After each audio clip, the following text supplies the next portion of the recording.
Student visa कैसे मिलता है, स्टूडेंट वीज़ा का क्या प्रोसेस होता है, स्टूडेंट वीज़ा में आपकी फैमिली आ सकती है नहीं आ सकती, कौन से स्टूडेंट वीज़ा में आपके डिपेंडेंट्स आ सकते हैं, whether it's your husband, it's your wife और आपके बच्चे, ये सारी डिटेल्स आज मैं आपके साथ शेयर करूँगी। अस्सलाम वालेकुम जी, कैसे हैं आप सब? आई होप बिल्कुल ठीक होंगे। Welcome to my YouTube channel and I hope कि आप मेरी वीडियोस को एंजॉय कर रहे होंगे। अभी तक आपने अगर मेरा चैनल सब्सक्राइब नहीं किया तो प्लीज़ जल्दी से सब्सक्राइब कर लें, क्योंकि ये वो वीडियो है जिसकी बहुत ज़्यादा डिमांड आ रही थी। ये वो वीडियो है जिसकी बहुत ज़्यादा सवाल मुझसे लोग पूछ रहे थे।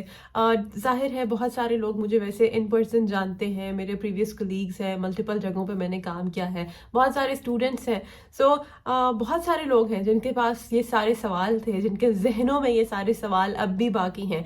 Even some of my friends जिनको अभी भी लगता है कि शायद मैंने उनको नहीं बताया कि हम यूके कैसे चले गए और क्या प्रोसेस था।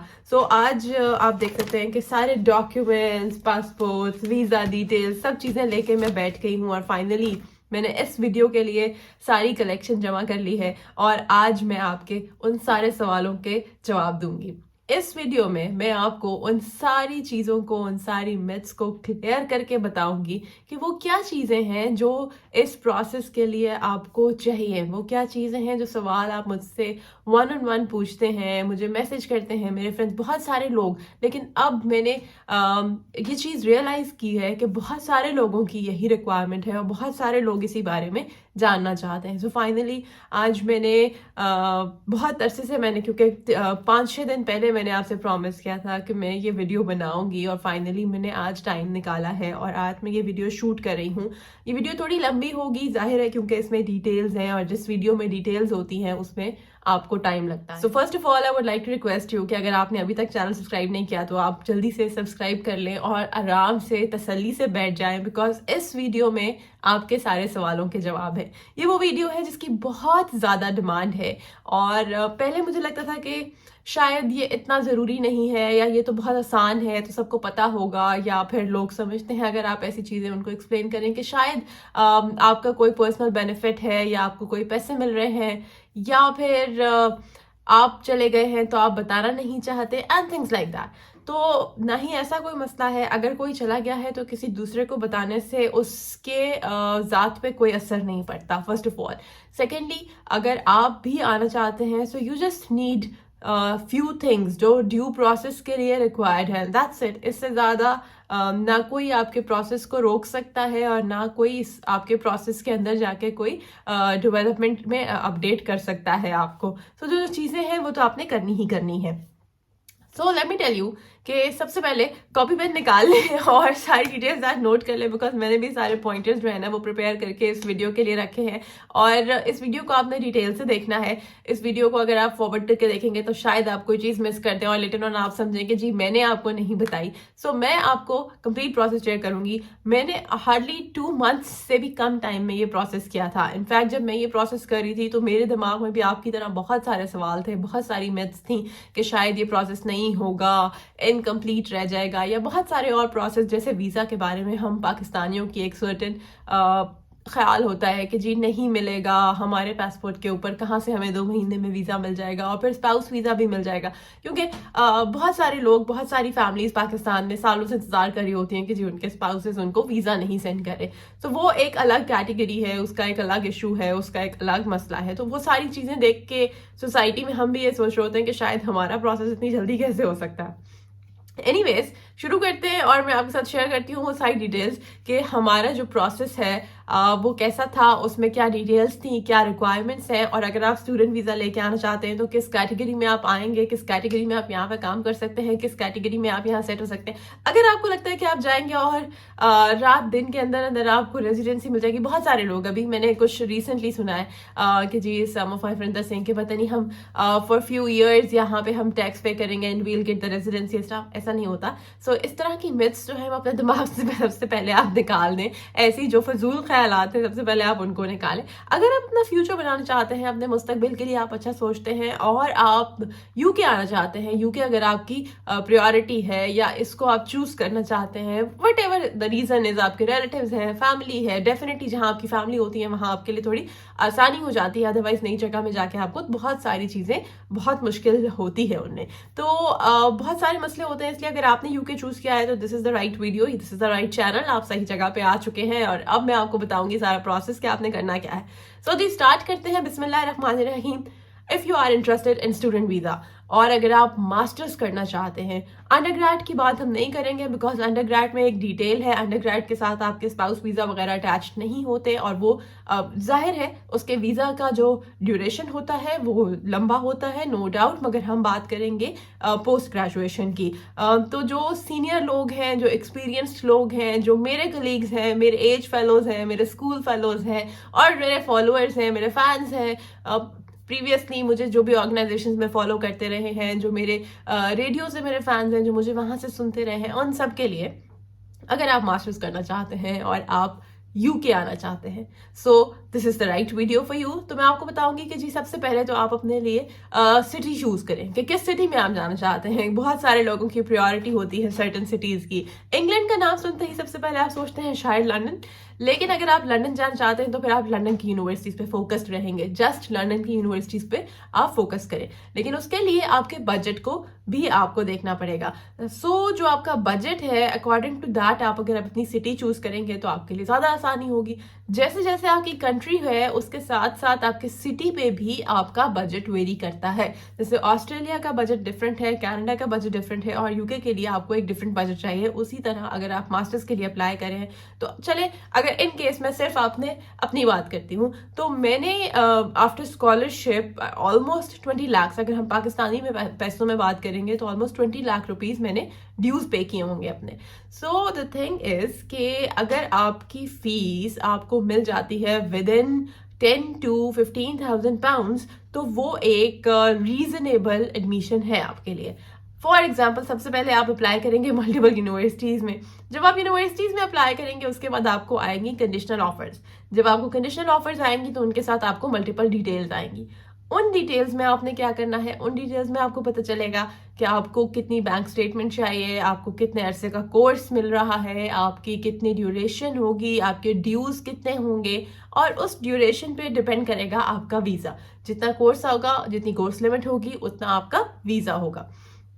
तो जनाब आपने करना यह है कि सबसे पहले आपने अपनी डिग्रीज उठानी है और आपने जाके करना है अप्लाई। आपने यूनिवर्सिटीज चूज करनी है, अपना डिसिप्लिन चूज करना है और फिर आपने मल्टीपल यूनिवर्सिटीज में अप्लाई करना। यूके में 3 दफा एडमिशन होता है। यहाँ पे एक साल में 3 सेमेस्टर्स हो जाते हैं ऑलमोस्ट, और एक फेब में होता है, एक में इनटेक होती है and then there is a September intake as well. तो यहाँ पे 3 दफा इनटेक आती है। तो आपने चूज करना है कि आप कौन सी इनटेक में आना चाहते हैं। उस इनटेक के अकॉर्डिंग आपने सेमेस्टर में जाके एनरोल करना है, यानी कि सबसे पहले अपने एडमिशन के फॉर्म्स भरने हैं। तो जी आपने भर लिया एडमिशन फॉर्म्स और आपने मल्टीपल यूनिवर्सिटीज में अपने एडमिशन फॉर्म्स को सेंड कर दिया, आपने एडमिशन के लिए अप्लाई कर दिया। जैसे हम पाकिस्तान में यूनिवर्सिटीज में अप्लाई करते हैं इसी तरह अब अगर आप किसी एजेंट के थ्रू अप्लाई करना चाहते हैं तो फिर इस सारी हैसल से आपकी जान छूट जाएगी, लेकिन आपके थोड़े एक्स्ट्रा पैसे लगेंगे। मैक्सिमम आपका हर एजेंट 50,000 रुपीज तो लेता ही लेता है, इससे कम पैसे आप एक्सपेक्ट नहीं करें। 20,000 ऑलमोस्ट रजिस्ट्रेशन होती है और 50,000 तक आपका ओवरऑल प्रोसेस होता है विद इन, जिसमें आपका वीजा भी इंक्लूडेड होता है। यानी कि उस वीजा के प्रोसेस तक जितना भी काम होता है वो सारा इन पैसों में होता है। तो ये जो पैसे होते हैं ये आपके एक्स्ट्रा होते हैं, अदर देन आपके जो ड्यूज हैं और जो आपकी यूके की वीजा फीस है, ये सारे पैसे उससे अलग होते हैं। तो if you want to spend तो आप फिर किसी एजेंट के साथ चले जाएं। अगर आप किसी एजेंट के साथ नहीं जाना चाहते तो फिर आप खुद से करेंगे। जब आप खुद से करेंगे तो सबसे पहले आपने अपनी फील्ड डिसाइड करनी है। जब अपनी फील्ड डिसाइड कर लेंगे, जो भी आपका बैचलर्स है, जो भी आपकी फील्ड है, अपनी फील्ड को डिसाइड करने के बाद आप एडमिशन अप्लाई करेंगे अपनी कंसर्न यूनिवर्सिटीज में। जब आप एडमिशन को अप्लाई करेंगे तो उसके बाद करेंगे एडमिशन को अप्लाई करने के बाद जब आपको एडमिशन की तरफ से यानी कि यूनिवर्सिटी की तरफ से प्रोविजनल लेटर्स आएंगे, यानी कि प्रोविजनल एडमिशन के लेटर्स आएंगे जिसमें आपको वो ऑफर करेंगे कि हम आपको एक्सेप्ट करने को तैयार हैं, आप अपने डॉक्यूमेंट्स और अपने ड्यूज को सबमिट करें। तो आपको एक डेडलाइन मिल जाएगी। उस डेडलाइन के अंदर आपके पास लिमिट होगी, इधर आप अपनी पूरी फीस जमा कराते हैं या फिर आप अपने ड्यूज को 3 सेक्शंस में जमा करा सकते हैं। फर्स्ट जो है हाफ, वो ऑलमोस्ट आपको हाफ, फॉर एग्जांपल अगर आपके पास 10,000 का फिगर है यानी कि 10,000 पाउंड्स आपने पे करने हैं तो आपको मिनिमम 5,000 पाउंड्स पे करने पड़ेंगे। जितनी ज्यादा अमाउंट आप अपने फीस में पे कर देते हैं यूनिवर्सिटी को, उतने ज्यादा आपके वीजा के जो चांसेस हैं वो कंफर्म हो जाते हैं। ये एक मेच्योर टिप है आपके लिए। सो इसको जरूर याद रखिएगा जब भी आप अप्लाई करें। जी, एडमिशन लेटर आ गया। सबमिट कराने के बाद आपने करना यह है कि यू हैव टू वेट। उस वक्त आप बिल्कुल लाचार महसूस करते हैं और आप इतने बेजार हो जाते हैं क्योंकि आपका प्रोसेस बिल्कुल स्लो डाउन हो जाता है। उन दिनों में आप कुछ नहीं कर रहे होते और आप इतने कंफ्यूज चल रहे होते हैं कि ये हो क्या रहा है आखिर जिंदगी में मेरे साथ। लेकिन जी, आपने सब्र करना है उन दिनों में, और आपको मल्टीपल और यूनिवर्सिटी से भी आ रहे होंगे एडमिशन लेटर्स और आप कह रहे होंगे कि यार मैंने तो पैसे भी जमा करा दिया, मैं करूँ क्या। Anyways, you have to wait because university के पास उन दिनों बहुत ज्यादा प्रेशर होता है और वो जो कैस्ट लेटर्स होते हैं उनको इशू करने में टाइम लेती है। यानी कि आपका स्टूडेंट कंफर्मेशन लेटर इशू करने में यूनिवर्सिटी को टाइम लगता है। वो अपना ड्यू टाइम लेते हैं, उसके बाद आपको अपना कंफर्मेशन लेटर सेंड करते हैं और उसके बाद आपका बाकी का प्रोसेस स्टार्ट होता है। लेकिन ये जो प्रोसेस है इसके अंदर आपने एडमिशन भी अप्लाई करना है, आपने अपने डॉक्यूमेंट्स भी अपलोड करने हैं और इसी के साथ साथ आपने अपनी बैंक स्टेटमेंट भी स्टार्ट करनी। Now it totally depends on the university. अगर आपकी यूनिवर्सिटी लंदन सिटी में है तो उसकी बैंक स्टेटमेंट आपकी 50 to 60 लाख तक होती है। It's a must. अगर आपने अपने ड्यूज पूरे नहीं सबमिट किए तो आपने 50 से 60 लाख रुपए की बैंक स्टेटमेंट शो करानी है, जो कि 28 दिन की रिक्वायर्ड स्टेटमेंट होगी। 28 दिन की रिक्वायर्ड स्टेटमेंट चाहिए होती है। कुछ लोगों में ये भी ख्याल है कि शायद 6 महीने की स्टेटमेंट चाहिए होती है, तो ऐसा हरगिज भी नहीं है। 28 दिन से ना एक दिन ऊपर ना एक दिन नीचे, पूरे 28 दिन की स्टेटमेंट आपने देनी होती है। जिस दिन आप जेरीज में अपॉइंटमेंट बुक करते हैं उसी दिन की बैंक स्टेटमेंट अगर आप निकालेंगे, ये आपके लिए बेनिफिशियल होगा। और अगर आप ऐसा नहीं करेंगे तो ये आप अपने साथ खुद ज्यादती करेंगे, अपने आप को एक उम्मीद दिला के खुद ही आप अपने साथ एक ज्यादती भी कर लेंगे। तो आपने अब करना है इंतजार। आप ड्यूज सबमिट करा चुके हैं, अब आप यहाँ पे चूज कैसे करेंगे university, it all depends on your budget. अगर आपके पास बैंक स्टेटमेंट के पैसे हैं तो आप फिर किसी भी यूनिवर्सिटी को चूज करेंगे, अदरवाइज जहां पे आपकी बैंक स्टेटमेंट फॉल करती है आप उसी यूनिवर्सिटी को चूज करेंगे जिसमें आपकी बैंक स्टेटमेंट का बजट पूरा हो रहा हो। तो जी, फॉर एग्जाम्पल आपकी यूनिवर्सिटी कहती है कि हमें पर पर्सन यानी कि जो स्टूडेंट है उसमें हमें 35 to 36 लाख की स्टेटमेंट चाहिए। आपने उस यूनिवर्सिटी को चूज कर लिया, 10,000 आपकी मिनिमम फीस आ गई, उसमें से आपने 5,000 लाजमी पे करना है। 5,000 आपने पे कर दिया, अब आप वेट करेंगे और वेट करेंगे तो आपको मिलेगा कैश लेटर। कैश लेटर आपने जब मिल जाएगा, आपको कैश लेटर की ईमेल आएगी, उसके बाद शुरू होगा आपका वीजा का प्रोसेस। एंड आई गेस कि ये वीडियो हो रही है बहुत लंबी, तो मजीद डिटेल्स के लिए आप मेरे चैनल को देखते रहिए और इंशाल्लाह इस वीडियो का पार्ट 2 आएगा और इसमें मैं आपको बताऊंगी कि बाकी का प्रोसेस कैसे होगा। बिकॉज ये वीडियो अगर इससे ज्यादा लंबी हो जाएगी तो आपके लिए इसको देखना डिफिकल्ट हो जाएगा। So keep watching. इंशाल्लाह मैं इस प्रोसेस को कंप्लीट आपके साथ शेयर करूंगी और ये आपके लिए बहुत बेनिफिशियल होगा, बहुत हेल्पफुल होगा। और हमने भी इस प्रोसेस को ऐसे ही किया। By the end of this video मैं आपके साथ अपना पर्सनल एक्सपीरियंस भी शेयर करूंगी इंशाल्लाह। बिकॉज जब मैं ये प्रोसेस करी थी तो मुझे बिल्कुल नहीं लग रहा था कि ये प्रोसेस होगा and I was so not sure about this. मैंने बिल्कुल भी इस पर कभी ध्यान नहीं दिया था, कभी इस प्रोसेस के बारे में सोचा नहीं था, कभी इसको कंप्लीट करने के लिए नहीं सोचा था। सारी एफर्ट्स मेरे हस्बैंड ने की थी, ज़्यादा ने की थी। सो द प्रोसेस इज के आप जिस भी चीज में इन्वॉल्व होते हैं वो काम हो ही जाता है। So if you are interested तो आप इस वीडियो को जरूर देखें और इसमें से आप सारा प्रोसेस बहुत इजीली लर्न कर सकते हैं। इंशाल्लाह पार्ट 2 में मैं आपको बाकी की डिटेल्स बताऊंगी कि कैश लेटर के आने के बाद आपने करना क्या है। So keep watching.